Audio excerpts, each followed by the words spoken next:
If you're seeing a GOG error 503, don't worry, because in most cases, this is a temporary server issue and not a problem with your PC.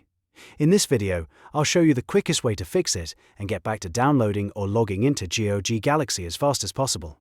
And if this tutorial helps, make sure to hit the like button and subscribe for more easy tech fixes just like this one. First, understand what this error usually means. A 503 error often happens when the servers are busy, overloaded, or going through a quick update. So the very first thing you should do is wait about 5 to 15 minutes and then try again. In many cases, the issue clears up on its own without you needing to change anything. While you're waiting, it's a good idea to check whether GOG is actually having a wider outage. You can open a site like Downdetector and search for GOG Galaxy. If lots of other users are reporting the same issue, then the problem is probably on their side, and the best fix is simply to wait until the service comes back online. This can save you a lot of time troubleshooting something that isn't broken on your end. Now, if the servers seem to be working but the launcher is still stuck on the error, the next step is to hard reset GOG Galaxy.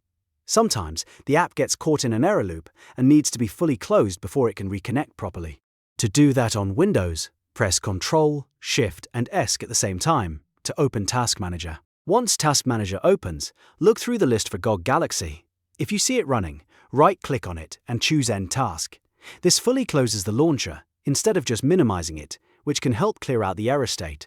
After that, wait a few seconds, then relaunch GOG Galaxy normally. When the launcher opens again, try signing in or starting your download one more time.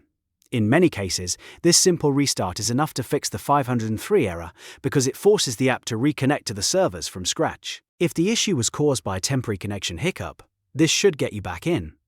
If you still get the error after trying these steps, repeat the process once more after another short wait because the outage may still be active. You can also keep checking the status on community sites to see when the service is stable again. The key thing to remember is that a 503 error is usually not a permanent problem, and it often resolves on its own. So to recap, wait 5 to 15 minutes, check Downdetector or community reports, fully end GOG Galaxy in Task Manager, and then reopen it. That's the fastest way to deal with a GOG error 503 and get your launcher working again. If this video helped, please give it a like, subscribe to the channel, and turn on notifications so you don't miss the next quick fix tutorial. Thanks for watching, and I'll see you in the next one.